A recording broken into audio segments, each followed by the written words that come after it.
મિત્રો, હું Shardul Thakar Shri CS Desai technical institute GIA ITI Prantij તરફથી લેવામાં આવતા ઓનલાઈન લેક્ચર્સની સિરીઝમાં આપ સૌનું સ્વાગત કરું છું. મિત્રો, આજના દિવસે હું જે પ્રેક્ટિકલની વાત તમને કરવાનો છું તે ડિસ્ક ઓપરેટિંગ સિસ્ટમ અંગેની વાત છે. મિત્રો, આપણે બધા અત્યારે હાલ વિન્ડોઝ ઓપરેટિંગ સિસ્ટમના કાળમાં જીવીએ છીએ, અથવા તો અત્યારે હાલ વિન્ડોઝ ઓપરેટિંગ સિસ્ટમ સાથે આપણે સુપરિચિત છીએ. અત્યાર સુધી આપણે વિન્ડોઝ ઓપરેટિંગ સિસ્ટમની જ વાત કરતા આવ્યા છીએ, પણ મૂળભૂત રીતે જે વિન્ડોઝની અંદર પણ જે કામ થાય છે એના પાયામાં તો ડિસ્ક ઓપરેટિંગ સિસ્ટમ એટલે કે ડોસ જ રહેલી છે. મિત્રો, માઇક્રોસોફ્ટ ડોસ અથવા તો ડિસ્ક ઓપરેટિંગ સિસ્ટમ એ માઇક્રોસોફ્ટ દ્વારા બનાવવામાં આવેલી જૂનામાં જૂની ઓપરેટિંગ સિસ્ટમ છે, અને આપણે જાણીએ છીએ તે પ્રમાણે વિન્ડોઝ જીયુઆઈ પ્રકારની ઇન્ટરફેસ વાળી ઓપરેટિંગ સિસ્ટમ છે. પરંતુ એનું જે હાર્દ છે, એનું જે હૃદય છે વિન્ડોઝ ઓપરેટિંગ સિસ્ટમનું, એ તો બેઝિકલી જેને કહેવાય કે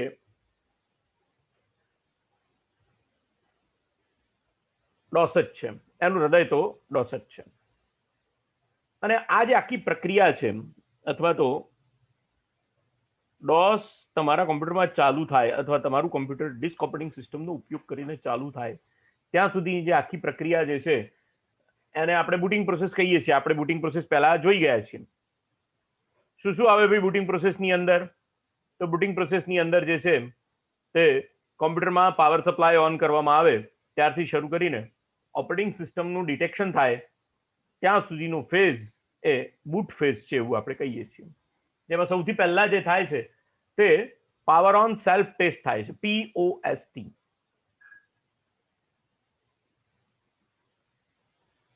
ત્યારબાદ basic input output system bias load થાય અને માસ્ટર બૂટ રેકોર્ડ કયા ડિવાઇસ ઉપર છે તે સર્ચ કરવામાં આવે, અને ત્યારબાદ કંટ્રોલ જે છે તે માસ્ટર બૂટ રેકોર્ડને ટ્રાન્સફર કરવામાં આવે.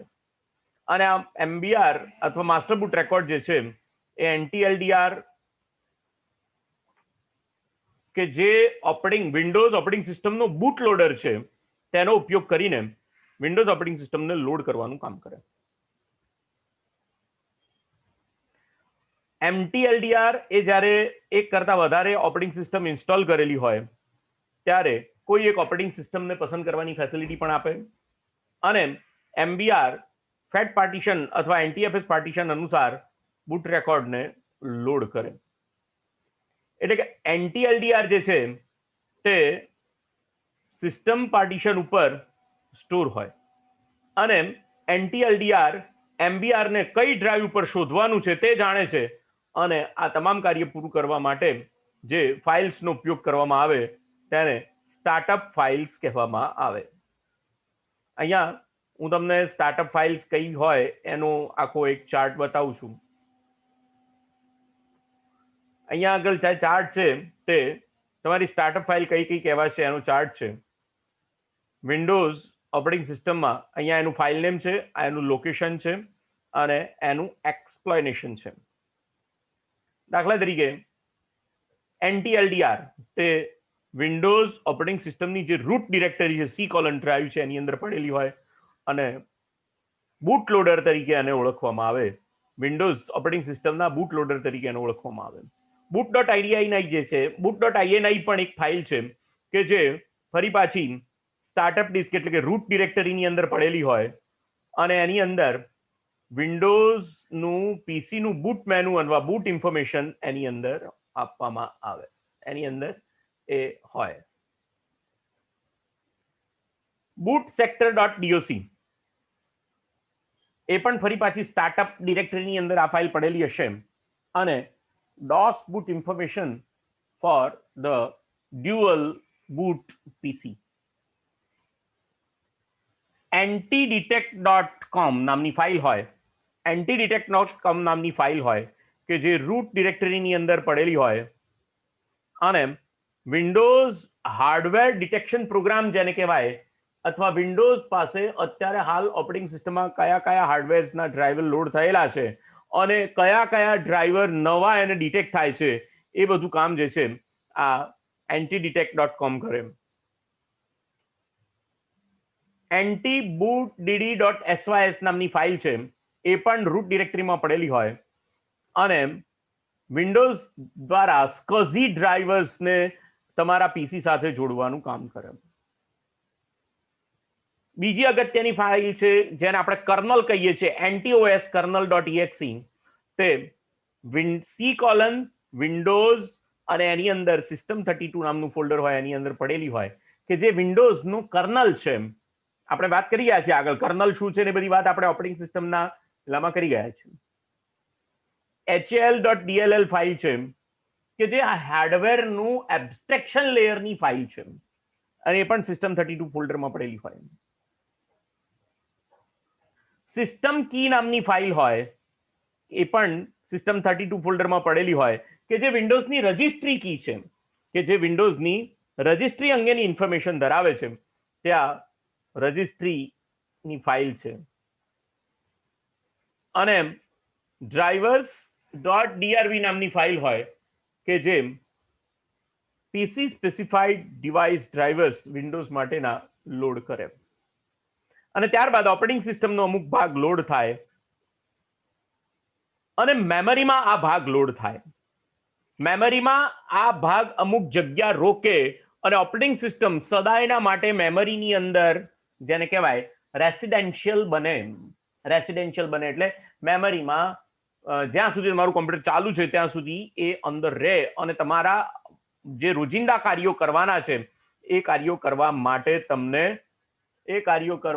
તમને એ પોતે સાથ અને સહકાર આપે.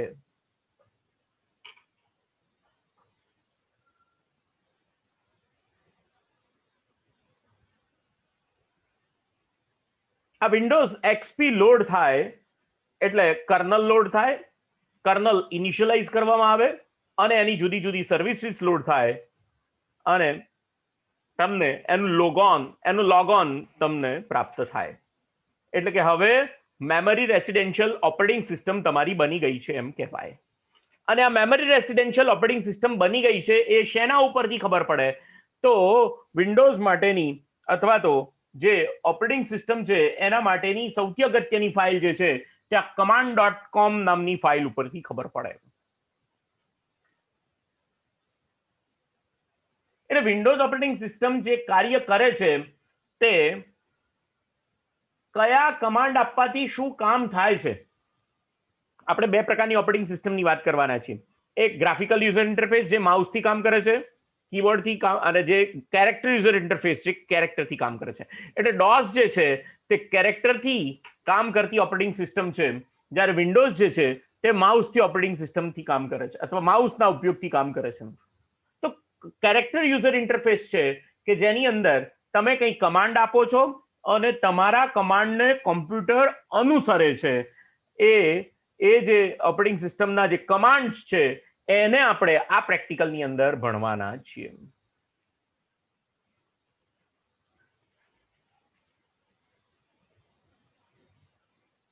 એટલે હું તમને જો વાત કરું તો અત્યાર સુધી આપણે બધા જે ઓપરેટિંગ સિસ્ટમ વિશેની વાત કરી રહ્યા છીએ તેની અંદર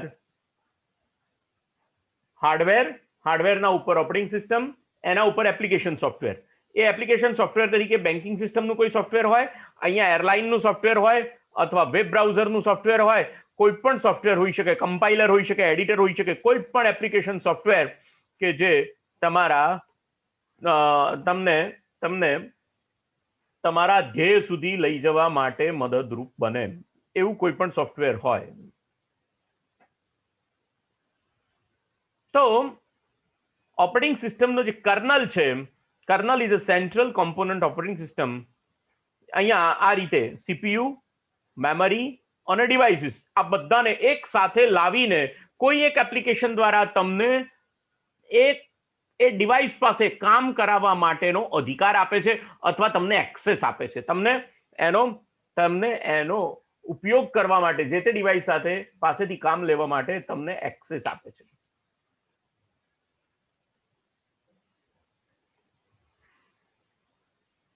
અહીંયા દાખલા તરીકે તમે તમે અહીંયા યુઝર છે, યુઝર પાસે હાર્ડ ડિસ્ક પણ છે, પ્રિન્ટર પણ છે, ટેપ ડ્રાઈવ પણ છે, એનું સીપીયુ પણ છે, મેમરી પણ છે, અને યુઝર પોતાની પાસે રહેલા હાર્ડવેર એટલે કે કીબોર્ડ દ્વારા જે કમાન્ડ આપશે એ આ તમામ ડિવાઇસ આ કમાન્ડને અનુસરશે, આ કમાન્ડને અનુસરશે.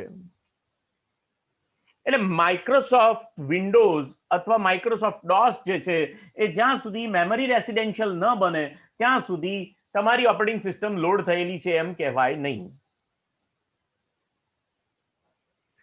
એટલે શરૂઆતમાં મેમરી ફ્રી હોય, એની અંદર કમાન્ડ ઇન્ટરપ્રિટર અને કર્નલ લોડ થાય, પણ સાથે સાથે મેમરીની અંદર ઓપરેટિંગ સિસ્ટમ પોતાના કમાન્ડ્સનો અમુક ભાગ જે છે રોકે અને કમાન્ડ ઇન્ટરપ્રિટર કહેવાય, અને એ કમાન્ડ ઇન્ટરપ્રિટર એ command.com નામની ફાઇલ છે. એટલે જ્યારે ડોસ શીખવાડવામાં આવે તમને ડોસ શીખવાડવામાં આવે ત્યારે ડોસની અંદર એની અંદર જો વાત કરીએ કમાન્ડ્સની, તો એ કમાન્ડ્સને બે ભાગમાં વહેંચી નાખવામાં આવે, એક ઇન્ટરનલ કમાન્ડ્સ અને એક્સટર્નલ કમાન્ડ્સ. તો આ ઇન્ટરનલ કમાન્ડ જે છે તે આ command.com નામની ફાઇલમાં રહેલા છે. આ ઇન્ટરનલ કમાન્ડ આપવાથી કોમ્પ્યુટર કયું કામ કરશે તે અંગેની વ્યાખ્યા એ command.com નામની ફાઇલમાં રહેલી છે. અને એટલા માટે જે મેમરી રેસિડેન્શિયલ ફાઇલ બને છે તે command.com બને છે. command.com is a memory residential file for the operating system, કે જે મેમરીમાં જગ્યા રોકીને હંમેશા બેઠેલી હોય છે. તમે કોઈ પણ ઓપરેટિંગ સિસ્ટમ અંગેનો કમાન્ડ આપો કે તરત જ એ પોતાની પાસે રહેલી ફાઇલ command.com માંથી આ કમાન્ડ યુઝરે આપ્યો છે, તો હવે મારે શું કરવાનું છે, આના ઉપર આધારિત કયું કામ કરવાનું છે એ નક્કી કરીને તમને કરી આપે છે. તો ડિસ્ક ઓપરેટિંગ સિસ્ટમ ડોસ જે છે એની હિસ્ટ્રીની જો હું તમને વાત કરું તો સૌથી પહેલા 1981 ની અંદર ઇન્ટ્રોડ્યુસ કરવામાં આવી. એનું આખું નામ જે છે કે ડિસ્ક ઓપરેટિંગ સિસ્ટમ ડોસ છે, અને કે જે કોમ્પ્યુટરના હાર્ડવેરને કંટ્રોલ કરે છે અને પ્રોગ્રામ્સને રન થવા માટે, પ્રોગ્રામ્સને એક્ઝિક્યુટ થવા માટે, આ પ્રોગ્રામ્સ એટલે શું? તો આ પ્રોગ્રામ્સ એટલે એપ્લિકેશન સોફ્ટવેર. એપ્લિકેશન સોફ્ટવેરને અમલમાં લાવવા માટે એક યોગ્ય વાતાવરણ ઊભું કરે છે, પ્રોવાઇડ એન એન્વાયરમેન્ટ. અને this system program must always be present when working with computer. અને એટલા માટે આ જે પ્રોગ્રામ છે એ મેમરી રેસિડેન્શિયલ હોવો જરૂરી છે. Why we need DOS? DOS controls the flow of the information between you and computer. DOS જે છે એ તમારા અને કોમ્પ્યુટરના હાર્ડવેર વચ્ચે માધ્યમ બને છે. કમાન્ડ્સ દ્વારા એ દરેક કમાન્ડ્સના ઉપયોગ દ્વારા તે દરેકે દરેક ડિવાઇસને કંટ્રોલ કરી શકાય છે, એની પાસેથી કામ કરાવી શકાય છે. DOS gives you an access to all functions, either saving, copying or printing files. તો MS-DOS જે છે, MS-DOS એટલે માઇક્રોસોફ્ટ ડોસ, MS-DOS એટલે માઇક્રોસોફ્ટ ડોસ. આ MS-DOS જે છે એની અંદર આ ત્રણ ફાઇલો સૌથી અગત્યની છે, command.com, ms-dos.sys અને io.sys. આ ત્રણ ફાઇલ જે છે તેને સિસ્ટમ ફાઇલ તરીકે ઓળખવામાં આવે છે. અને આ command.com જે છે એ ઇન્ટરનલ કમાન્ડ્સનો સમૂહ છે, જ્યારે એક્સટર્નલ કમાન્ડ્સ એવા કમાન્ડ્સ છે કે જેને અમલમાં લાવવા માટે નિશ્ચિત એક્ઝિક્યુટેબલ ફાઇલની જરૂર પડે જ, એના સિવાય ચાલે નહીં. એટલે ઇન્ટરનલ કમાન્ડ્સ એવા કમાન્ડ છે કે જેની ડેફિનેશન command.com છે, મેમરી રેસિડેન્શિયલ બને છે. ઉદાહરણ તરીકે વાત કરું તો સીડી અથવા chdir, cls, copy, date, time, dir, ver, volume, md, delete, type, rename, rd, path, prompt, pause, echo, આ બધા જે કમાન્ડ છે તે ઇન્ટરનલ કમાન્ડ છે. વિન્ડોઝના GUI મોડની અંદર થતું તમામ કામ જે છે તે આ ડોસના કમાન્ડ્સના આધારે થાય છે.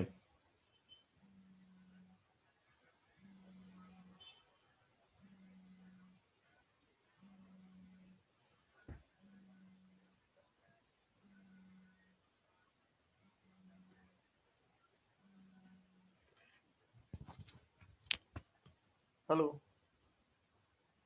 जय श्री कृष्ण। हाँ,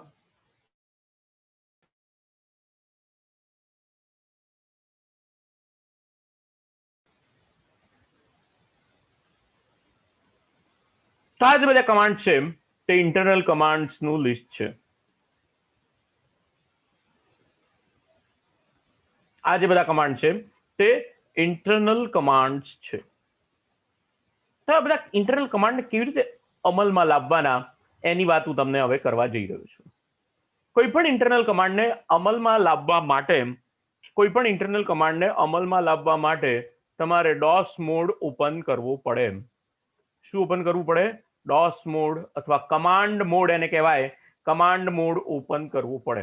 અને આ કમાન્ડ મોડ ઓપન કરવા માટે સૌથી પહેલા તમારે સ્ટાર્ટ મેનુમાં જવાનું અને એની અંદર જે રનનું ઓપ્શન છે એમાં જઈને તમારે લખવાનું COMMAND કમાન્ડ તમે લખો એટલે તમને એક નવી વિન્ડો ઓપન કરી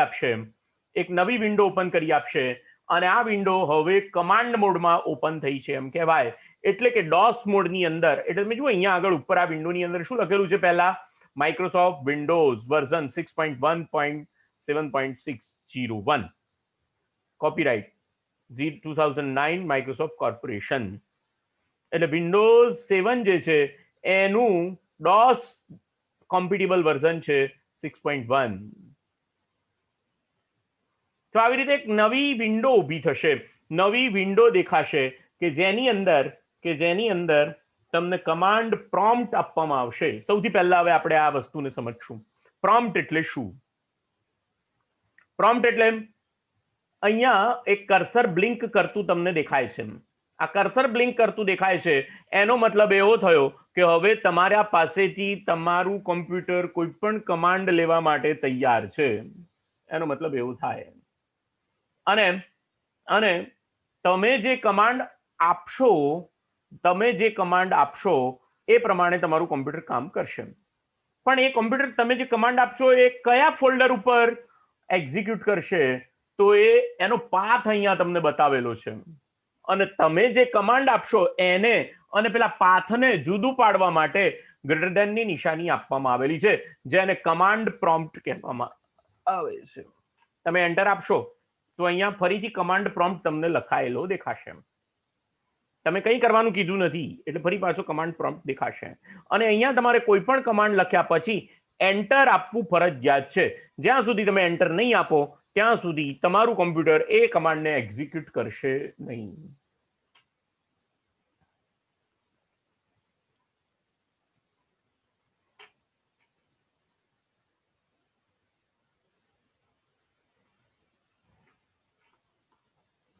તમારું કોમ્પ્યુટર તમારા કોઈ કમાન્ડને એક્ઝિક્યુટ કરશે નહીં જ્યાં સુધી તમે એન્ટર આપશો નહીં ત્યાં સુધી. એટલે આ કમાન્ડ પ્રોમ્પ્ટ કહેવાશે. કમાન્ડ પ્રોમ્પ્ટ હંમેશા તમારી સ્ક્રીન ઉપર તમારી કરંટ પોઝિશન બતાવે અને તમે જે કમાન્ડ આપશો તે કમાન્ડ કયા ફોલ્ડર ઉપર બાય ડિફોલ્ટ એક્ઝિક્યુટ થશે એ તમને ત્યાં આગળ બતાવે. એને કમાન્ડ પ્રોમ્પ્ટ કહેવામાં આવે. C:, Lenovo નામનું આ ફોલ્ડર છે. કયું ફોલ્ડર છે? C:/user/Lenovo. આને કેવી રીતે સમજાય? તો C: એટલે C ડ્રાઈવ. દાખલા તરીકે હું તમને વાત કરું તો અહીંયા તમે માય કોમ્પ્યુટર ખોલેલું જુઓ છો. અહીંયા માય કોમ્પ્યુટર જુઓ છો તો એમાં માય કોમ્પ્યુટરની અંદર આ જે C ડ્રાઈવ છે એને C: તરીકે ડોસની અંદર એને કયા કોલન તરીકે ઓળખવામાં આવે છે? C:. અહીંયા પણ એનું નામ શું છે? C:. અહીંયા તમને C: તરીકે ઓળખવામાં આવે છે.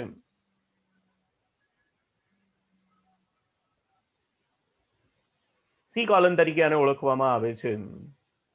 અને તમે અત્યારે હાલ તમારો કોઈ પણ કમાન્ડ આ ફોલ્ડર ઉપર એક્ઝિક્યુટ થશે.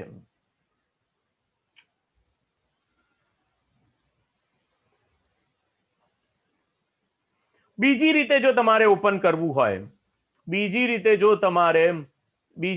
તમારે ડોસ મોડ ઓપન કરવો હોય તો તમારા માટે આ રીતે પણ થઈ શકે. સ્ટાર્ટ ઓલ પ્રોગ્રામ્સ એસેસરીઝની અંદર તમે જાઓ તો તમને ત્યાં કમાન્ડ પ્રોમ્પ્ટ નામનું ઓપ્શન મળશે. એના દ્વારા પણ આ જ રીતે કમાન્ડ પ્રોમ્પ્ટ ઓપન થશે. અને આ કમાન્ડ પ્રોમ્પ્ટ બંધ કરી દેવો હોય તો એના માટે કમાન્ડ છે એક્ઝિટ લખીને એમ આપો એટલે એ જે તે કમાન્ડ પ્રોમ્પ્ટ તમે ખોલ્યું હોય એ બંધ થઈ જાય. એક્ઝિટ કયો કમાન્ડ છે? એક્ઝિટ. આ પણ ઇન્ટરનલ કમાન્ડ છે. બીજી એક રીતે જો ખોલવું હોય તો સ્ટાર્ટ અને અહીંયા રનમાં જઈને ખાલી સીએમડી લખવાનું, સીએમડી, અને એન્ટર આપો તો પણ તમારા માટે કમાન્ડ પ્રોમ્પ્ટ ઓપન થશે. તો આ પણ કમાન્ડ પ્રોમ્પ્ટ તમારો ઓપન થયો. અને કમાન્ડ પ્રોમ્પ્ટમાંથી બહાર નીકળી જવું હોય તો એક્ઝિટ આપી દેવાનું. એક્ઝિટ આપો એટલે કમાન્ડ પ્રોમ્પ્ટમાંથી તમે બહાર નીકળી જાઓ. અચ્છા,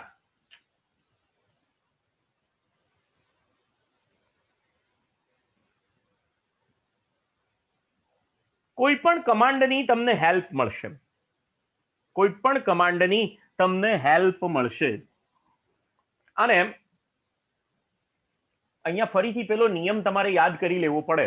અહીંયા તમારે ડોસની અંદર તમે કામ કરવાના છો એટલે તમારે પેલો નિયમ કયો કે ભાઈ ડોસની અંદર ફાઇલ નેમ અને ફોલ્ડરનું નામ, એ નામ અંગેના નિયમો તમારે યાદ કરી લેવા પડે. અને આને પાથ કહેવામાં આવે એવું તમારે સમજી લેવું પડે. કોઈ પણ કમાન્ડ છે, સપોઝ કે પહેલો જ ઇન્ટરનલ કમાન્ડ જો બહુ જ સિમ્પલ લઈએ તો dir નામનો કમાન્ડ છે. આમ તો dir કમાન્ડ કઈ નાનો મોટો કમાન્ડ નથી, બહુ મોટો કમાન્ડ છે. અહીંયા તમે એની હેલ્પ જુઓ ને, તમારે એ dir કમાન્ડની હેલ્પ જોવી હોય, બહુ જ સરસ HELP લખવાનું, હેલ્પ, એટલે તમને બધા જ કમાન્ડની હેલ્પ તમને દેખાડશે. કયા કમાન્ડની હેલ્પ તમારે જોવી છે? હવે આની અંદર કેટલા બધા કમાન્ડ આવી ગયા, આ બધા સ્ક્રીન ઉપર જતી રહી. તમારી સ્ક્રીન જે છે એ ઉપર જતી રહી. તમે જ્યારે જોવા કમાન્ડ આપ્યો ત્યારે ફૂલ સ્ક્રીન ઉપર જતી રહી, કારણ કે કમાન્ડ આપ્યા પછી કયો કમાન્ડ અને કમાન્ડથી શું થાય છે એની હેલ્પ સામે લખેલી છે. અને છતાં પણ તમારે એની વધારે, જો અહીંયા dir display a list of files and sub directories in directory, પણ આ dir કમાન્ડને કેવી રીતે એને અમલમાં લાવવાનો? તો એના માટે તમારે આખો કમાન્ડ લખવો પડે. હેલ્પ તો ખરી, પણ કયા કમાન્ડની? તો dir કમાન્ડની. તો હવે dir કમાન્ડની આ આખી હેલ્પ છે. હવે આ સિન્ટેક્સને સમજવી પહેલા પડે. આ dir કમાન્ડની સિન્ટેક્સને સમજવી પડે. પહેલા બીજો એક કમાન્ડ લઈએ, cls, help, HELP, help, cls, HELP. એક બહુ સિમ્પલ કમાન્ડ લઈએ, ડેટ કમાન્ડની હેલ્પ લઈએ તો તમને વધારે સરળ પડશે. પણ ચલો કઈ વાંધો નહીં. હેલ્પ. હવે જો અહીંયા ડોસની અંદર એ પણ તમારે ધ્યાન રાખવાનું, તમારે કમાન્ડ લખતી વખતે જો તમારી સહેજ પણ ભૂલ થઈ ગઈ તો આખો કમાન્ડ તમારો ખોટો પડશે. તમારે આખો કમાન્ડ ફરીથી લખવો પડશે. એની અંદર એક પણ અક્ષરની ભૂલ ચાલશે નહીં. હેલ્પ dir, બરાબર છે. તો હવે આ જે કમાન્ડ છે એને સમજવા માટે એની સિન્ટેક્સને સમજવી પડશે. એ સિન્ટેક્સ શું કહેવા માંગે છે એને જરા તમારે સમજવું પડશે. હવે એને સમજાવવા માટે હું તમારી સામે અહીંયા બે વિન્ડો ઓપન કરેલી છે. સિન્ટેક્સ એટલે શું? તો syntax, a specific set of rules that you must follow when writing commands is called syntax. એટલે કે જે કમાન્ડ તમે લખો છો એ કમાન્ડને લખતી વખતે એના નિશ્ચિત નિયમોને ફરજિયાતપણે તમારે અનુસરવું પડે, એને સિન્ટેક્સ કહેવામાં આવશે. એમને ના ચાલે. નિશ્ચિત કરેલા નિયમો કે જેને યુઝર દ્વારા કમાન્ડ લખતી વખતે અનુસરવા પડે એને સિન્ટેક્સ કહેવામાં આવે છે. અને આ સિન્ટેક્સ 3 વિભાગમાં વહેંચાયેલી હોય છે. સિન્ટેક્સ શેમાં વહેંચાયેલી હોય? 3 વિભાગમાં વહેંચાયેલી હોય. સિન્ટેક્સનો પહેલો ભાગ છે કીવર્ડ. કીવર્ડ એટલે જે કમાન્ડ આપણે નક્કી કર્યો તેને કીવર્ડ કહેવામાં આવશે. કયો કમાન્ડ? તો dir એક કમાન્ડ છે તો એને કીવર્ડ કહેવામાં આવશે. બીજું પેરામીટર, અને ત્રીજી સ્વિચ. અહીંયા સ્પેલિંગ ખોટો, સ્વિચ નું સ્પેલિંગ SWITCH લખવું પડે, સ્વિચ. સ્વિચ લખવા માટે હંમેશા સ્લેશ નો ઉપયોગ થાય, એટલે અહીંયા સ્લેશ પછી જે કંઈ પણ બધું લખેલા છે, બધા અક્ષરો છે, એને સ્વિચ કહેવામાં આવશે. સ્લેશ એ સ્વિચ છે. અહીંયા જો આ સિન્ટેક્સ લખેલી છે, આ સિન્ટેક્સ છે, આખી સિન્ટેક્સ છે, અને આ સિન્ટેક્સ નું એક્સપ્લેનેશન છે. આ નીચે જે લખેલું છે તે સિન્ટેક્સ નું એક્સપ્લેનેશન છે. અને અહીંયા આ slash A slash B slash C slash D L slash N slash O slash P slash Q slash R slash S slash T slash W slash X x4 આ બધા જે છે તેને સ્વિચ કહેવામાં આવશે. એટલે કમાન્ડ જે છે એને કેટલા ભાગમાં આપણે વહેંચ્યો? 3 ભાગમાં વહેંચ્યો. એક કીવર્ડ, બીજો પેરામીટર અને સ્વિચ. પેરામીટર અને સ્વિચ બંને ઓપ્શન હોઈ શકે, ઓપ્શનલ હોઈ શકે. તમે એકલો કમાન્ડ આપો તો પણ તમારું કામ થાય, અને અમુક વખતે તમારે કમાન્ડ્સની સાથે એટલે કીવર્ડની સાથે પેરામીટર લખવો પડે. પેરામીટર એટલે શું? પેરામીટર એટલે તમારા દ્વારા આપવામાં આવતો ઇનપુટ અથવા કમાન્ડ અનુસરતી વખતે તમારે ઓપરેટિંગ સિસ્ટમને જે ઇનપુટ તરીકે વસ્તુ બાબત બતાવવી પડે એને પેરામીટર કહેવામાં આવે. એટલે તમારે કમાન્ડ આપતી વખતે જે ઓપરેટિંગ સિસ્ટમને ઇનપુટ તરીકે ભાઈ તમારે એમ કહેવાનું છે કે ભાઈ કયા ફોલ્ડરમાંથી, તો એ ફોલ્ડરનું નામ અથવા તો પાથ, ફાઇલ નેમ અથવા પાથ એ તમારા માટે પેરામીટર થઈ ગયો. તો અહીંયા જુઓ તો કમાન્ડ જે છે તે 3 ભાગમાં વહેંચાયેલો હશે. એક કીવર્ડ, બીજો પેરામીટર અને ત્રીજું સ્વિચ. કીવર્ડ, પેરામીટર અને સ્વિચ. કીવર્ડ શું કરે છે? વિચ એક્શન ટુ પરફોર્મ, કઈ ક્રિયા કરવાની છે એને કીવર્ડ કહેવામાં આવે. વોટ ઇઝ એક્શન એક્ટેડ પરફોર્મ, તમારે એક્શન પરફોર્મ કરતી વખતે, ક્રિયા કરતી વખતે કઈ બાબત ઇનપુટ તરીકે લેવાની છે તેને પેરામીટર કહેવામાં આવે. અને સ્વિચ એટલે how to perform the action, કેવી રીતે તમારે એનો આઉટપુટ જોઈએ છે એને સ્વિચ કહેવામાં આવે. તો સૌથી પહેલા કોપી એ તમારો કીવર્ડ છે. કોપી એ તમારો કીવર્ડ છે, એટલે કે તમારા માટેનો કમાન્ડ છે. પછી અહીંયા શું આપ્યું? Source, destination. આ બંને પેરામીટર થઈ ગયા. સોર્સ અને ડેસ્ટિનેશન બંને પેરામીટર થઈ ગયા. અને અહીંયા સ્લેશ વી એ તમારી સ્વિચ છે. આ ઉદાહરણ તરીકે તમને એક કમાન્ડ મેં અહીંયા બતાવ્યું. હવે બરોબર સમજો. તો પાથ એટલે શું? અહીંયા જો તમને પહેલા શું આપેલું છે, અહીંયા શું બતાવેલું છે? અહીંયા બતાવેલું છે સ્ક્વેર બ્રેકેટ. અહીંયા જો આ dir કમાન્ડની હેલ્પ લખેલી છે, એમાં dir એટલે તમારો કીવર્ડ થઈ ગયો. ત્યાર પછી શું આપેલું છે? Square bracket. જો હવે સ્ક્વેર બ્રેકેટની અંદર, સ્ક્વેર બ્રેકેટનો નિયમ એવો છે કે સ્ક્વેર બ્રેકેટની અંદર લખાયેલી તમામ આઇટમ્સ એ ઓપ્શનલ હોય છે. એ લખો તો એ જ રીતે લખાવી જોઈએ, પણ ના લખો તો પણ ચાલે. ના લખો તો કઈ વાંધો નહીં, પણ જો લખો તો એ જ રીતે તમારે લખાવવી જોઈએ. અને એટલા માટે એને ચોરસ કૌંસમાં મૂકવામાં આવેલી છે. પણ જે ચોરસ કૌંસમાં નથી મૂકવામાં આવેલી તે તો ફરજિયાત છે. એટલે જો dir ફરજિયાત છે. dir માં એના માટે કયું કૌંસમાં લખેલું નથી. તો પહેલા શું લખવું પડે? ડ્રાઈવ. ડ્રાઈવ નો લેટર આપણે વાત કરી, સી ડ્રાઈવ, ડી ડ્રાઈવ, ઈ ડ્રાઈવ, એફ ડ્રાઈવ. તો ડ્રાઈવ નો લેટર. પછી શું લખવું પડે? પાથ. પાથ એટલે પાથ શબ્દનો અર્થ થાય જે તે ફોલ્ડર સુધી પહોંચવા માટે દર્શાવવામાં આવતો રસ્તો. અને ફાઇલ નેમ. પાથ એટલે જે ફાઇલ છે તે કયા ફોલ્ડરમાં પડેલી છે, તે ફોલ્ડર સુધી કેવી રીતે પહોંચી શકાશે તેને દર્શાવવામાં આવતો રોડમેપ એટલે પાથ. એને પાથ કહેવામાં આવશે. દાખલા તરીકે, ઉદાહરણ તરીકે હું તમને વાત કરું તો કોઈ એક ફોલ્ડર છે, સપોઝ કે અહીંયા આગળ આપણે જઈએ છીએ. યસ યાર,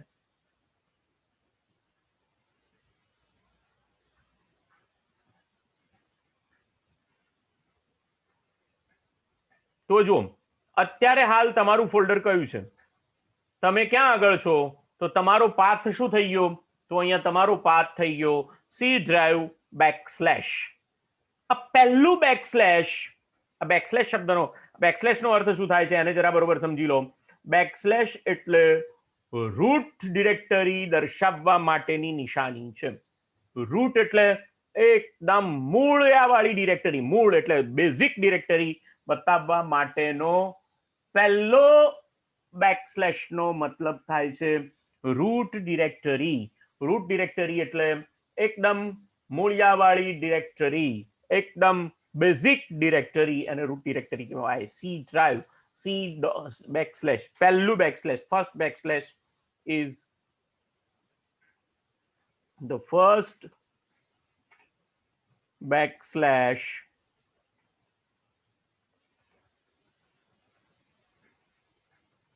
recommend the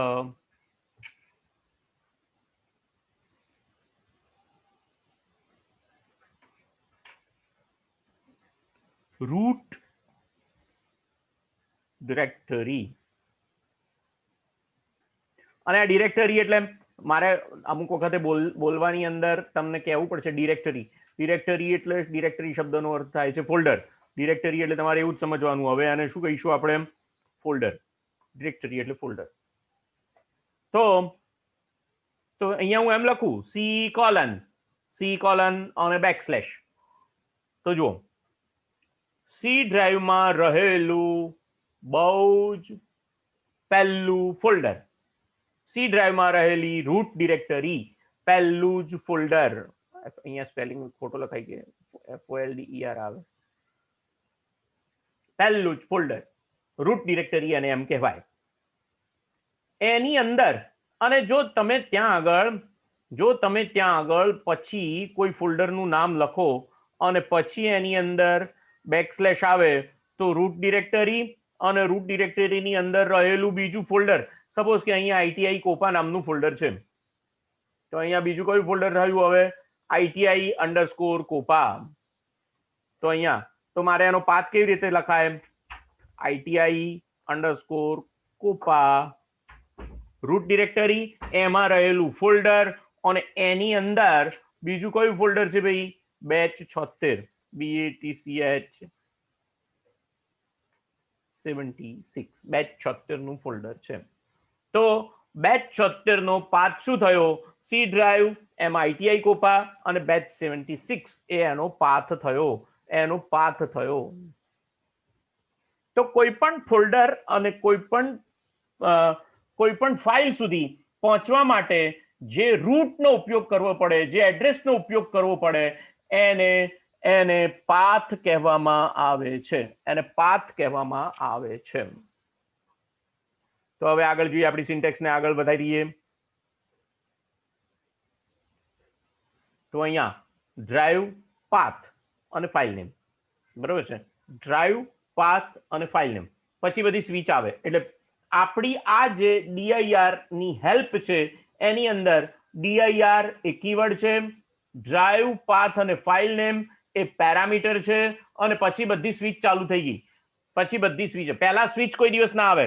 સ્વિચ નો ક્રમ પહેલો નથી. પહેલા કીવર્ડ આવે, પછી પેરામીટર આવે અને પછી જ હંમેશા સ્વિચ આવે. એટલે આ બરોબર ક્રમને યાદ રાખવાનો છે.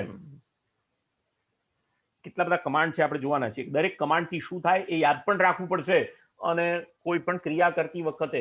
અચ્છા, અહીંયા આગળ DOS જે ડિસ્ક ઓપરેટિંગ સિસ્ટમ છે એનો મેઇન દુશ્મન જો બીજો કોઈ હોય તો એ જગ્યા, સ્પેસ.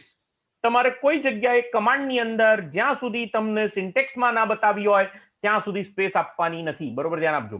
તમે સ્વિચ લખો /a, તો સ્લેશ અને એ વચ્ચે તમારે ક્યારેય જગ્યા આપવાની નથી. /a માં સ્લેશ અને એ વચ્ચે જગ્યા આપવાની નથી. તમારે ડ્રાઈવ લેટર અને પાથ એ બંને વચ્ચે પણ તમારે કોઈ દિવસ ક્યારેય જગ્યા આપવાની નથી.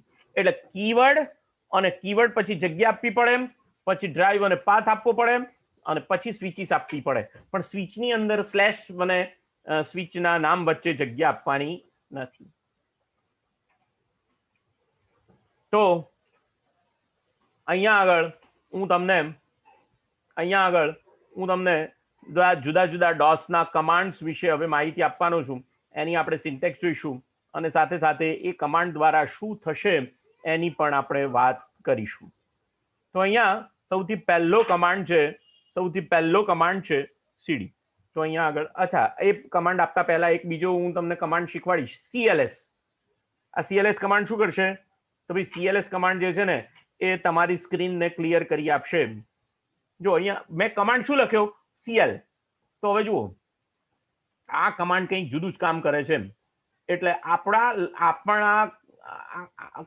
આપણો કમાન્ડ શું હતો?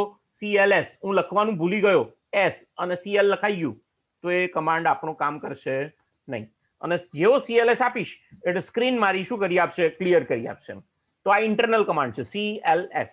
સૌથી પહેલો કમાન્ડ કયો શીખવો પડે? સીએલએસ. કારણ કે વારંવાર તમારે આ કમાન્ડની જરૂર પડશે. CLS, clear the screen.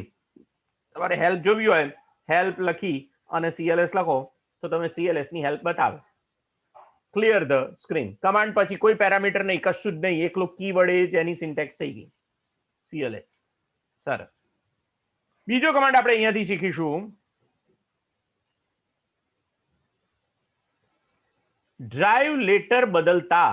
Drive letter મારે બદલવો છે, કેવી રીતે બદલાશે એના માટેનું કમાન્ડ તમને શીખવાડું છું. અત્યારે તમે કયા ડ્રાઈવ લેટરમાં છો? સી ડ્રાઈવ લેટરમાં છો.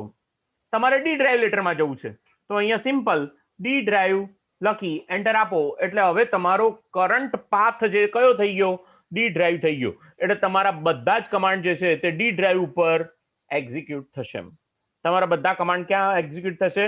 ડી ડ્રાઈવ ઉપર એક્ઝિક્યુટ થશે. તો આ ડી ડ્રાઈવ થઈ ગયું. તમે કહો કે ઈ ડ્રાઈવ, તો હવે ઈ ડ્રાઈવ ઉપર મારો કંટ્રોલ ક્યાં? કમાન્ડ પ્રોમ્પ્ટ અથવા ક્યાં કંટ્રોલ જતો રહ્યો? ઈ ડ્રાઈવ ઉપર. એટલે બધા જ કમાન્ડ ઈ ડ્રાઈવ ઉપર એક્ઝિક્યુટ થશે. આપણે ઈ ડ્રાઈવ ની અંદર કામ કરીશું દરેક વખતે, બરોબર છે? અથવા એફ ડ્રાઈવ. અહીંયા એફ ડ્રાઈવ તમે આપો તો એફ ડ્રાઈવ અહીંયા છે જ નહીં, એફ ડ્રાઈવ છે જ નહીં. આ કોમ્પ્યુટરની અંદર એફ ડ્રાઈવ નથી, તો તમે એફ ડ્રાઈવ ઉપર ટ્રાન્સફર થઈ શકો નહીં. એફ ડ્રાઈવ ની અંદર તમે જઈ શકો નહીં. ઓકે. અહીંયા તમારી પાસે પેન ડ્રાઈવ હોય તો એચ ડ્રાઈવ, તો પેન ડ્રાઈવ એચ ડ્રાઈવ છે તો એ તમે ત્યાં આગળ એચ ડ્રાઈવ દ્વારા તમે ટ્રાન્સફર થઈ શકો. કેવી રીતે ખબર પડે તમને?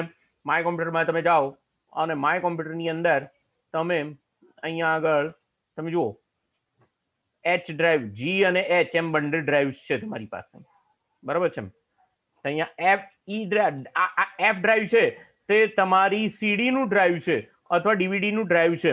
પણ સીડી ડીવીડી ની અંદર કોઈ ફાઇલ અંદર અથવા તો કોઈ પેલું છે જ નહીં અને એટલા માટે એ એક્ઝિક્યુટ અથવા તો તમે અમલમાં લાવી શકતા નથી. જી ડ્રાઈવ અને એચ ડ્રાઈવ, બરાબર છે? ઓકે. તો આ ડ્રાઈવ ઉપર કેવી રીતે ટ્રાન્સફર થવાય તેની વાત મેં તમને કરી. તો અહીંયા સીએલએસ કરીએ. ચલો સરસ. હવે આપણે ડી ડ્રાઈવ ઉપર ટ્રાન્સફર થઈ જઈશું. D drive. તો હવે મારો કંટ્રોલ ડી ડ્રાઈવ ઉપર જતો રહ્યો.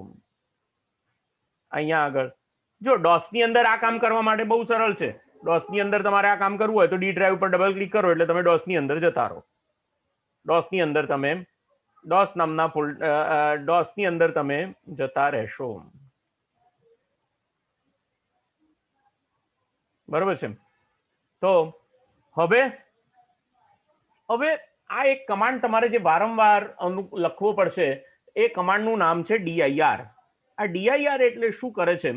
ડીઆઈઆર તમે જે ડ્રાઈવમાં હો તે ડ્રાઈવમાં રહેલી ફાઇલ્સ કે ડિરેક્ટરીનું લિસ્ટ ડિસ્પ્લે કરી આપે છે. તમે ડીઆઈઆર લખો એટલે તમને તમારા ફોલ્ડર અને ફાઇલ્સનું લિસ્ટ તમને ત્યાં બતાવે. તો જો અહીંયા ડીઆઈઆર લખ્યું તો સૌથી પહેલા volume in data software, volume serial number so and so. અહીંયા ડિરેક્ટરી ડી કોલન એટલે ડી કોલનની રૂટ ડિરેક્ટરી, એની અંદર આ તારીખ, આ સમય અને આ બધા જે છે ડિરેક્ટરી એટલે કે ફોલ્ડરના નામ છે. જેના આગળ અહીંયા ડીઆઈઆર લખેલું છે તો પહેલું ફોલ્ડર કયું છે? બેકઅપ 2019. તો એ શું છે? ફોલ્ડર છે. ડ્રાઈવર્સ એ ફોલ્ડર છે. પણ જેના આગળ ડીઆઈઆર નથી લખેલું અને જેના આગળ કોઈ આંકડો લખેલો છે એ ફાઇલ છે. મીડિયા આઈડી .bin નામની ફાઇલ છે. npkey.txt એ ફાઇલ છે. અને શાર્દુલ LAP એ એક ફોલ્ડર છે, ડ્રાઈવર્સ એ ફોલ્ડર છે, લેપટોપ કોલેજ એ ફોલ્ડર છે, બરાબર છે. તો ડીઆઈઆર જેના આગળ લખેલું છે તે ફોલ્ડર છે અને જેના આગળ ડીઆઈઆર નથી લખેલું તે ફાઇલ છે, બરાબર. પણ આ ડીઆઈઆર કમાન્ડ શું કરે છે? ડીઆઈઆર કમાન્ડ જે ફોલ્ડરની અંદર અથવા જે તે ફોલ્ડરની અંદર રહેલી ફાઇલોનું લિસ્ટ તમારે જોવું હોય તો તે તમને જોઈ આપે છે. પણ અહીંયા મેં ફક્ત ડીઆઈઆર કમાન્ડ લખ્યો એટલે ડીઆઈઆર કોના માટે અનુસરશે? તો પેલા ડી ડ્રાઈવ માટે અનુસરશે, કારણ કે અત્યારે તમારો કંટ્રોલ ડી ડ્રાઈવની અંદર છે. બાય ડિફોલ્ટ કંટ્રોલ તમારો ડી ડ્રાઈવની અંદર છે, પણ તમારે ડી ડ્રાઈવની અંદર નહીં, સી ડ્રાઈવમાં રહેલા ફોલ્ડર જોવા છે તો તમારે લખવું પડે ડીઆઈઆર સી કોલન. તો હવે તમને જે ફોલ્ડર્સ બતાવશે તે કયા ફોલ્ડરના અથવા કઈ ડ્રાઈવના ફોલ્ડર્સ બતાવશે? તો સી ડ્રાઈવના ફોલ્ડર્સ બતાવશે. હવે સી ડ્રાઈવના ફોલ્ડર્સની અંદર તમે જુઓ તો npport.bkp, npport.exe બે ફાઇલ્સ છે એટલે અહીંયા તરત નીચે લખાઈને આવ્યું 2 ફાઇલ્સ અને 17 ફોલ્ડર, 17 ડીઆઈઆર, 17 ફોલ્ડર્સ પડેલા છે. ફોલ્ડરની સામે ડીઆઈઆર ની નિશાની લખેલી છે, કેપિટલમાં ડીઆઈઆર ની નિશાની લખેલી છે, તેને ડીઆઈઆર કહેવાશે, ફોલ્ડર કહેવાશે. આ બધું પાછું ક્લિયર કરી દેવું હોય તો સીએલએસ, આ બધું ક્રિએટ કરી દેવું હોય, ક્લિયર કરી દેવું હોય તો સીએલએસ. હવે આ જે ડીઆઈઆર કમાન્ડ છે એની અંદર કેટલા બધા પેરામીટર આપેલા હતા એ મેં તમને બતાવ્યું. હવે તમારે પાથ બતાવવો હોય, દાખલા તરીકે ડીઆઈઆર, બીજો એક તમે હેલ્પ જુઓ, તમે દાખલા તરીકે અહીંયા હેલ્પ બતાવું, HELP ડીઆઈઆર. જો હેલ્પ બીજી રીતે પણ જોઈ શકાય, તમે ડીઆઈઆર કરીને સ્લેશ ક્વેશ્ચન માર્ક કરો ને તો પણ તમને હેલ્પ બતાવે. કયો કમાન્ડ છે? DIR slash question mark. Slash question mark એટલે હેલ્પ. કોઈ પણ કમાન્ડની હેલ્પ તમને સ્લેશ ક્વેશ્ચન માર્કથી બતાવે. ડ્રાઈવ લેટર, પાથ અને ફાઇલ નેમ.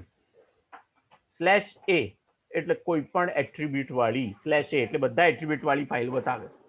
અહીંયા ડીઆઈઆર સ્લેશ એ, તો એ અમુક ફાઇલો હિડન ફાઇલ હોય, એ હિડન ફાઇલ પણ તમને બધા જ એટ્રીબ્યુટ વાળી ફાઇલ બતાવે. તો તમારે તમે કઈ સ્વિચનો ઉપયોગ કર્યો? તો ડીઆઈઆર સ્લેશ એ ઓલ, બધા જ કોઈ પણ એટ્રીબ્યુટ વાળી ફાઇલ હોય તો એ બતાવે. એટ્રીબ્યુટ કમાન્ડ જોઈશું આપણે, એક્સટર્નલ કમાન્ડ છે. એટ્રીબ્યુટ વખતે જોઈશું કે આ સ્લેશ એટ્રીબ્યુટ શું કહેવાય. તો જો અહીંયા આગળ જો તમે સિમ્પલ ડીઆઈઆર કમાન્ડ આપો, સાદો ડીઆઈઆર કમાન્ડ આપો તો તમને અહીંયા કેટલી ફાઇલ્સ બતાવે છે? 2 જ ફાઇલ્સ બતાવે છે. અને જો તમે ડીઆઈઆર સ્લેશ એ કમાન્ડ આપ્યો તો તમને કેટલી ફાઇલ બતાવે છે? 4 ફાઇલ્સ બતાવે છે. એમાં બીજી એક વધારાની ફાઇલ આવી, પેજ ફાઇલ વધારાની આવી, બરાબર છે. અને qhlogs.doc આ એક બીજી વધારાની ફાઇલ આવી. ટોટલ 4 ફાઇલો થઈ ગઈ, જ્યારે આની અંદર 2 જ ફાઇલ બતાવે છે. અહીંયા 16 ફોલ્ડર્સ બતાવે છે ડીઆઈઆર સ્લેશ એ ની અંદર, જ્યારે અહીંયા આગળ 11 ફોલ્ડર બતાવે છે. એટલે 5 ફોલ્ડર એવા છે કે જે બીજા એટ્રીબ્યુટ વાળા ફોલ્ડર છે, ના દેખાય એવા એટ્રીબ્યુટ વાળા ફોલ્ડર છે. તો આજે શું થયું? તો આ એક પ્રકારનો તમારો, તમે જ્યારે વિન્ડોઝમાં કામ કરતા હો ત્યારે વિન્ડોઝ એક્સપ્લોરર ખોલો એ પ્રમાણેનો આ વ્યૂ છે, ડિટેલ વ્યૂ છે. સપોઝ કે હું અહીંયા ડી ડ્રાઈવ ખોલું છું અને અહીંયા વ્યૂ મેનુમાં જઈ અને અહીંયા ડિટેલ વ્યૂ જોઉં છું.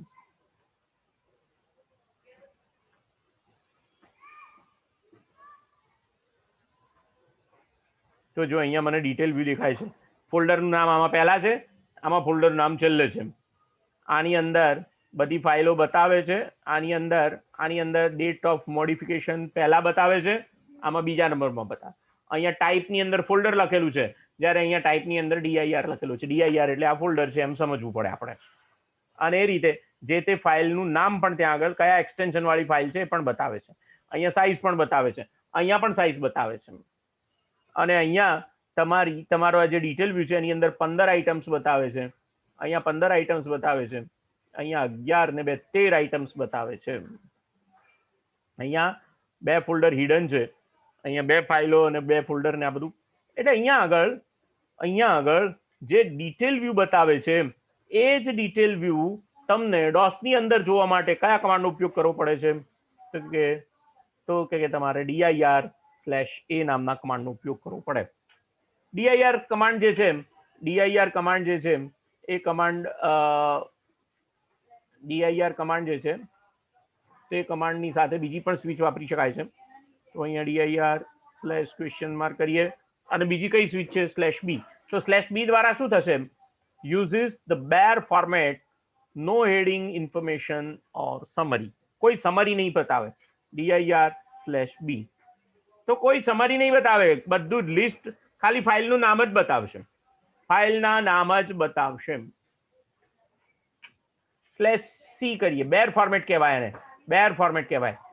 /c the display the 1000 separator in file sizes. This is default /c disable display the separator. કોઈ સેપરેટર એની અંદર બતાવશે નહીં. dir/c સેપરેટર તરીકે એને કશું બતાવ્યું નહીં. ચલો આને cls કરી દઈએ, dir/question mark અને પછી /d same as wide but files are list sorted by column. હવે જો અહીંયા dir/d તો ફાઇલ અથવા ફોલ્ડરને જે તમારા લિસ્ટ વાઇઝ બતાવશે. જો અહીંયા આગળ અહીંયા વ્યૂ મેનુમાં તમે જુઓ તો હવે તમને લિસ્ટ વાઇઝ બતાવે છે, અને આ જે છે એ સ્મોલ આઇકોન વાઇઝ, અને અહીંયા આગળ યસ આ મીડિયમ આઇકોન વાઇઝ છે, વિડ્થ વાઇઝ બતાવે છે. તમારા ફોલ્ડરને વિડ્થ વાઇઝ બતાવે છે. એમાં જે કાઉન્સ કરેલો છે તે ફોલ્ડર છે, અને જે કાઉન્સ નથી કરેલો તે ફાઇલ છે. અને એમાં પણ પાછું વિડ્થ વાઇઝ તો બતાવે છે, પણ પાછું તે કોલમના સોર્ટિંગ ઓર્ડરમાં બતાવે છે. બધી જ ફાઇલના નામ A to Z પ્રમાણે તમને સોર્ટિંગ કરીને એ બતાવે છે. તો કયો કમાન્ડનો ઉપયોગ કર્યો? તો dir. કયા કમાન્ડનો ઉપયોગ કર્યો તમે? તો તમારો કમાન્ડ છે dir/d.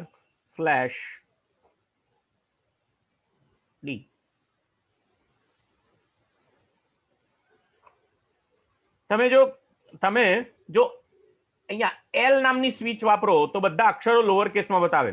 તો એ બંને બતાવું તમને. /d એટલે પહેલો અક્ષર કેપિટલ છે, બાકીના સ્મોલ છે. પણ dir/L નો ઉપયોગ કરો તો બધા જ અક્ષરો સ્મોલ લોઅર કેસની અંદર બતાવે. ખાલી dir આપો તો તમને પહેલો અક્ષર કેપિટલ બતાવે છે, પણ dir/L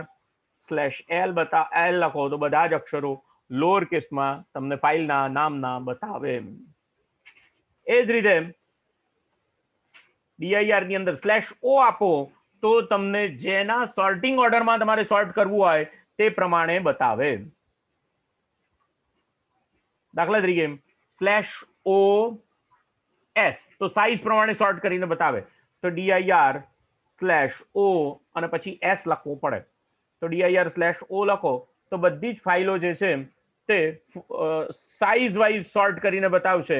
તો 166 વાળી સૌથી નાની ફાઇલ એના કરતા મોટી ફાઇલ 528 KB વાળી એમ સોર્ટ કરીને બતાવશે. શેના ઓર્ડરમાં? સાઇઝના ઓર્ડરમાં બતાવશે. /p લખો તો pause after each screen full of information. એક સ્ક્રીન ભરાઈ જાય અને જો તમે વાંચી ના શકતા હો એવું પણ બને. અહીંયા એવું પણ બને. દાખલા તરીકે /s નામનો પેરામીટર છે. તો /s શું કરશે? તો આ ફોલ્ડર અને એના સબ ફોલ્ડરની અંદર રહેલી તમામ ફાઇલોનું લિસ્ટ બતાવશે. બતાવું તમને. તમે dir/s કરો તો ડી ડ્રાઈવમાં રહેલા તમામ ફોલ્ડર અને તમામ ફાઇલ્સનું લિસ્ટ મને અહીંયા આગળ ડિસ્પ્લે કરીને બતાવશે. મારે અહીંયા ઊભા પણ રહેવું પડશે જ્યાં સુધી કમાન્ડ પૂરો નહીં થાય. તમે એક ફાઇલનું નામ વાંચી ના શકો. આમાં હું વાંચો એક પણ ફાઇલનું નામ તમે વાંચી શકો નહીં. તો તમારે શું કરવું પડે? તો તમારે કરવું એ પડે કે ફાઇલ અથવા ફોલ્ડરનું આ જે બધી ઉપર જતી રહે છે એને ઊભી રાખવી પડે. અને ઊભી રાખવા માટે /p નામના કમાન્ડને સાથે ઉપયોગમાં લેવો પડે. તો જો અત્યારે હાલ dir/s કમાન્ડ તો ચાલે છે. /s જે છે ને એ દરેક કમાન્ડની અંદર /s નામની સ્વિચ આવશે. મોટા ભાગના કમાન્ડની અંદર એ /s સ્વિચ છે તે તમને શું કરી આપે? બધી જ ડિરેક્ટરીના ફોલ્ડર વાઇઝ બધા ફાઇલ જેટલા ફોલ્ડર છે ડી ડ્રાઈવમાં એ બધા જ તમને લિસ્ટ બતાવે. એ બધા જ ફોલ્ડર અને ફાઇલનું લિસ્ટ તમને અહીંયા આગળ બતાવશે. તો એના માટે /s કમાન્ડ છે. dir/s હવે dir/s ની સાથે તમે જો સોર્ટ કરવા માંગતા હો તો /o અને /n આપો તો નેમ વાઇઝ સોર્ટ કરી આપે, એસ આપો તો સાઇઝ વાઇઝ સોર્ટ કરી આપે. આ રીતે તમને સોર્ટ કરીને આપે. એટલે એક કરતા વધારે પેરામીટરનો, એક કરતા વધારે સ્વિચનો ઉપયોગ એક સાથે થઈ શકે, એ પણ તમારે સમજવાની જરૂર છે. એ પણ તમારે સમજવાની જરૂર છે. કેટલા ફોલ્ડર છે તમે જુઓ, dir/s કર્યું તો હજી પણ એ કમાન્ડ ચાલુ છે. હજી પણ એ કમાન્ડ પૂરો થયો નથી, ચાલુ જ છે. થઈ જશે પૂરો. બધી ફોલ્ડરના, બધા જ ફોલ્ડર અને ફાઇલ્સના નામ બતાવી દેશે એટલે પૂરું કરી દેશે. પણ બતાવશે ખરા, છોડશે નહીં.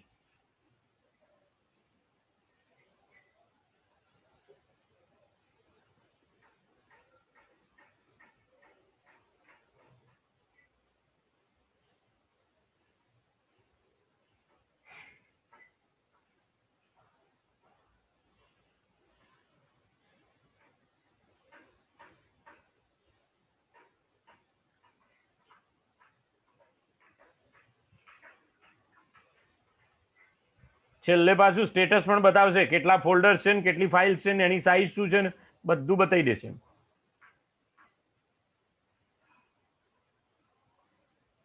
મારે વચ્ચેથી રોકવો નથી, નહીં હું વચ્ચેથી રોકી શકું એને. ભલે એક્ઝિક્યુટ થતો આખો કમાન્ડ.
ચાલુ છે હજી જુઓ, ચાલુ છે. dir/s કમાન્ડ હજી ચાલુ છે, હજી એક્ઝિક્યુટ થાય છે.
હજી ચાલુ છે dir/s કમાન્ડ.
dir/s કમાન્ડ નું એક્ઝિક્યુશન ચાલુ છે હજી.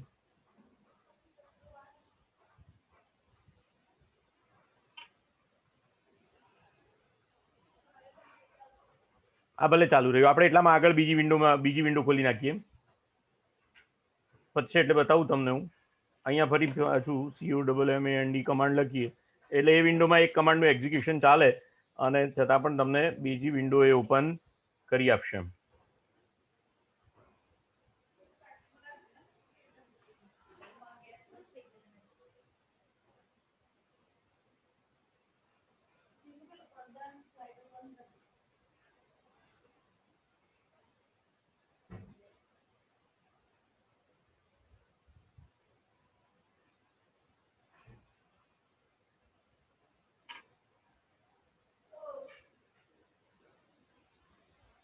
યસ, તો આપણે dir કમાન્ડની હેલ્પ જોતા હતા. dir/?.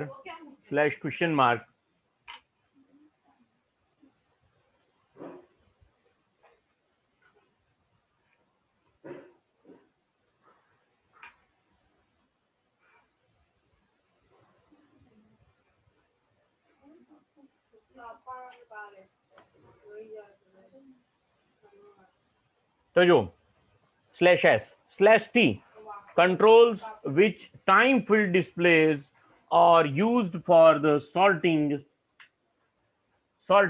time field. એટલે ટાઈમના આધારે જો તમારે ફાઇલના નામને સોર્ટ કરીને જોવા હોય તો એના માટે /t કમાન્ડનો ઉપયોગ કરવો પડે. /w આપો તો વાઇડ લિસ્ટ બતાવે, એટલે કે આડું લિસ્ટ બતાવે. dir/w તો ફાઇલ્સ અને ફોલ્ડરનું આડું લિસ્ટ બતાવે. /4 આપો તો ડિસ્પ્લેસ 4 ડિજિટ યર્સના 4 ડિજિટ બતાવે. અહીંયા dir ની અંદર તમે જુઓ તો 4 ડિજિટ જ બતાવે છે. બરોબર છે, બરોબર. તો /x આપો તો this display the short name generated for non 8.3 file.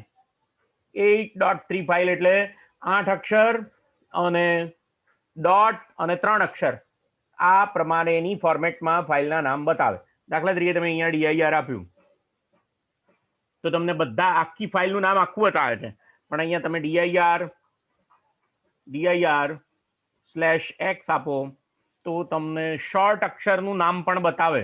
ફાઇલનું નામ શોર્ટ અક્ષરનું એટલે 8 અક્ષરનું ફાઇલનું નામ શું છે એ પણ તમને અહીંયા આગળ જે તે ફોલ્ડરનું શું છે એ પણ તમને અહીંયા આગળ બતાવે. તો આ જે છે તે મિત્રો dir કમાન્ડ છે. હજી ચાલુ છે પેલો કમાન્ડ. તો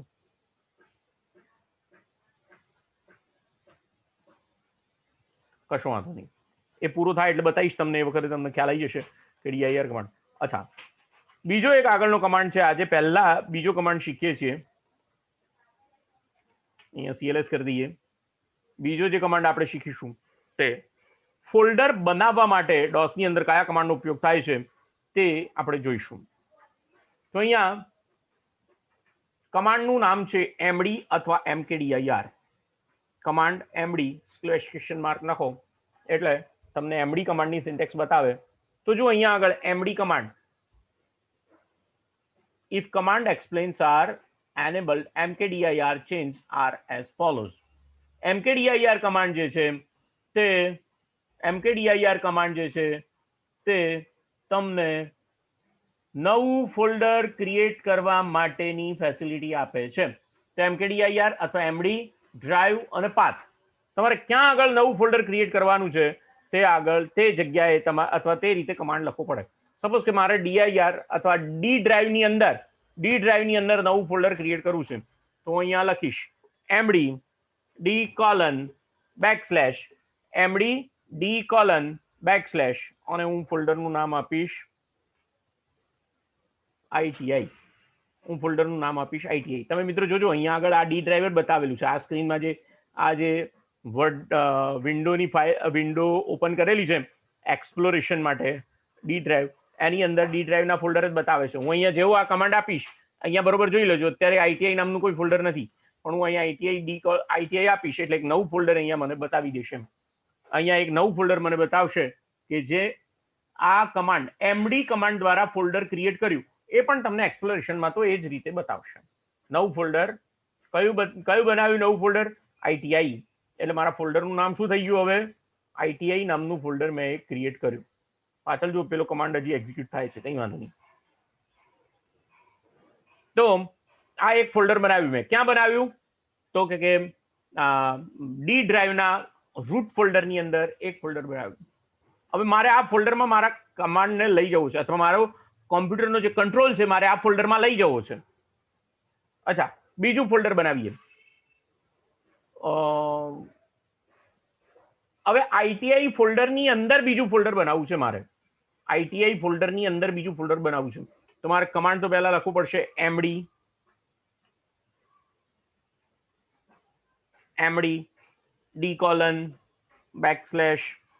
:/ITI. અને આ આઈટીઆઈ ની અંદર એક મારે નવું ફોલ્ડર બનાવવું છે. આઈટીઆઈ ની અંદર એક નવું ફોલ્ડર બનાવવું છે, બેચ 67. બેચ 76 નું ફોલ્ડર બનાવીએ. તો જુઓ, હવે મને કોઈ જગ્યાએ દેખાશે નહીં. આ એમડી કમાન્ડ આપવાથી મને કોઈ એમ લાગતું નથી કે એને કમાન્ડ સક્સેસફુલ એક્ઝિક્યુટ કર્યો કે ના કર્યો. કોઈ મેસેજ આવતો નથી. એટલે એનો મતલબ એવો થયો કે આ કમાન્ડ દ્વારા આ ફોલ્ડર એક્ઝિક્યુટ થઈ ગયેલું છે, અથવા તો આ ફોલ્ડર બની ગયેલું છે. તો હવે આઈટીઆઈ ફોલ્ડરની અંદર જુઓ, બેચ 76 નામનું ફોલ્ડર બની ગયું. બરોબર છે. એટલે હું અત્યારે મારું કરંટ પોઝિશન ક્યાં છે? તો ડી ડ્રાઈવની અંદર મારી કરંટ પોઝિશન છે. અને છતાં મેં ફોલ્ડર ક્યાં બનાવ્યું? આઈટીઆઈ ડી ડ્રાઈવમાં, આઈટીઆઈમાં બેચ 76 ફોલ્ડર બનાવ્યું. તો ફોલ્ડર હું બે રીતે બનાવી શકું. એક જે તે જગ્યાએ જઈને બનાવી શકું, અથવા તો જે તે જગ્યાએથી પાથ આપીને બનાવી શકું. તો અહીંયા હું હવે મારે આઈટીઆઈ ની અંદર બીજું ફોલ્ડર બનાવવું છે, બેચ 77. તો હું એને બીજી પદ્ધતિ બતાવું છું તમને. તો એ જે તે ફોલ્ડરમાં જવા માટે કમાન્ડ છે સીડી ચેન્જ ડીઆઈઆર, સીડી ચેન્જ ડિરેક્ટરી સીડી કમાન્ડ છે. અને શું ફોલ્ડરનું નામ? સીડી. પહેલા મેં કયું ફોલ્ડર બનાવ્યું? તો આઈટીઆઈ. હું આઈટીઆઈ લખીશ તો હવે મારો કમાન્ડ પ્રોમ્પ્ટ બદલાઈ જશે. અત્યાર સુધી જો મારું કમાન્ડ પ્રોમ્પ્ટ આવતું હતું, ડી ડ્રાઈવ જ આવતું હતું, હવે મારું કમાન્ડ પ્રોમ્પ્ટ આવી ગયું ડી અને આઈટીઆઈ. એનો મતલબ એવો થયો કે અત્યારે હાલ મારું current position, current folder D drive માં રહેલું આઈટીઆઈ ફોલ્ડર એ મારું કરંટ ફોલ્ડર છે. અને આની અંદર એક ફોલ્ડર પડેલું છે. મારે જો જોવું હોય તો ડીઆઈઆર કરીશ તો મને બેચ 76 નામનું ફોલ્ડર અહીંયા બતાવશે. બેચ 76 નામનું ફોલ્ડર મને અહીંયા આગળ બતાવ્યું. અને હવે મારે બીજું ફોલ્ડર બનાવવું છે, તો કમાન્ડ આપવો પડશે એમડી. ફોલ્ડર બનાવવા માટે, બરોબર ધ્યાન આપો, ફોલ્ડર બનાવવા માટે કમાન્ડ આપવો પડશે એમડી. ફોલ્ડર બદલવા માટે કમાન્ડ આપવો પડશે CD. MD batch BATCH batch. જો અહીંયા આગળ હું આઈટીઆઈ ફોલ્ડરમાં જ છું, તો બેચ 76 નું ફોલ્ડર બનેલું છે, તો હું ફરીથી બેચ 76 નું ફોલ્ડર બનાવી શકીશ નહીં. સબ ફોલ્ડર ઓર ફાઇલ ઓલરેડી એક્ઝિસ્ટ એવો મેસેજ આવશે. કારણ કે બેચ 76 નું ફોલ્ડર ઓલરેડી બનેલું છે. તો મારે એકના એક નામ વાળું ફોલ્ડર બીજું બનાવી શકાય નહીં. તો મારે બીજું ફોલ્ડર બનાવવું હોય તો મારે ત્યાં લખવું પડે એમડી BATCH બેચ 77. તો હવે મારું બીજું ફોલ્ડર બની જશે. કોઈ મેસેજ ના આવ્યો એટલે ફોલ્ડર બની ગયું. તમે અહીંયા આ સાઈડમાં આ વિન્ડોમાં જુઓ, તમે બેચ 77 નામનું ફોલ્ડર પણ બનેલું દેખાશે. તો હવે મારા બે ફોલ્ડર થયા, એક બેચ 76 અને બેચ 77. હવે મારે બેચ 76 ફોલ્ડરમાં જવું છે તો મારે કમાન્ડ લખવું પડશે સીડી. મારા કંટ્રોલને મારે એ ફોલ્ડરમાં લઈ જવો છે, તો એના માટે કમાન્ડ લખવું પડશે સીડી BATCH બેચ 76. બરોબર, ધ્યાન આપજો, સ્પેસ વચ્ચે ચાલશે નહીં. દાખલા તરીકે, અચ્છા, હવે અહીંયા બીજી મજાની વાત, આ વસ્તુને તમે કંટ્રોલ અને પેરેન્ટ, આ વસ્તુને તમે પેરેન્ટ અને ચાઇલ્ડ તરીકે સમજો. તો ડી ડ્રાઈવ જે છે એ ગ્રાન્ડ પેરેન્ટ છે, એનું ચાઇલ્ડ આઈટીઆઈ છે, અને એની પાસે બે ચાઇલ્ડ છે, બેચ 76 અને બેચ 77. હવે તમારે આ ફોલ્ડરમાંથી એના પેરેન્ટ પાસે જવું છે, તો બેચ 76 ના પેરેન્ટ એટલે આઈટીઆઈ પાસે જવું છે, તો એના માટે CD ડબલ ડોટ કમાન્ડનો ઉપયોગ થશે. CD ડબલ ડોટ એટલે બેચ 76 નું પેરેન્ટ ફોલ્ડર. બેચ 76 નું પેરેન્ટ ફોલ્ડર એટલે આઈટીઆઈ, અને આઈટીઆઈ નું પેરેન્ટ ફોલ્ડર માં જવું હોય તો CD ડબલ ડોટ એટલે કે ડી ડ્રાઈવ. એટલે આઈટીઆઈ નું પેરેન્ટ ડી ડી નું ચાઇલ્ડ આઈટીઆઈ અને આઈટીઆઈ નું ચાઇલ્ડ બેચ 76. તો મારે સીધું જ બેચ 77 ફોલ્ડરમાં જવું છે. મારા કંટ્રોલને ક્યાં લઈ જવો છે? બેચ 77 ફોલ્ડરમાં. તો હું અહીંયા લખીશ સીડી. તમે બે રીતે જઈ શકો. પહેલા સ્ટેશન કરીને જઈ શકો, કાં તો ડાયરેક્ટ પણ જઈ શકો, ડાયરેક્ટ બસ પણ લઈ શકો. તો આપણે ડાયરેક્ટ બસ લઈએ. તો D drive backslash ITI batch 77.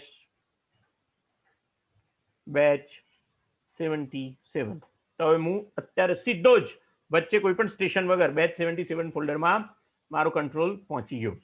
હું અહીંયા CLS આપું છું. તો આ મેં તમને બે કમાન્ડ શીખવાડ્યા, એક સીડી અને એમડી. આગળના લેક્ચરમાં વધુ આગળ વાત કરીશું. અત્યારે હાલ આ લેક્ચરને પૂરું કરીએ છીએ. બીજું લેક્ચર લઈશું ત્યારે આગળના કમાન્ડને જોઈશું.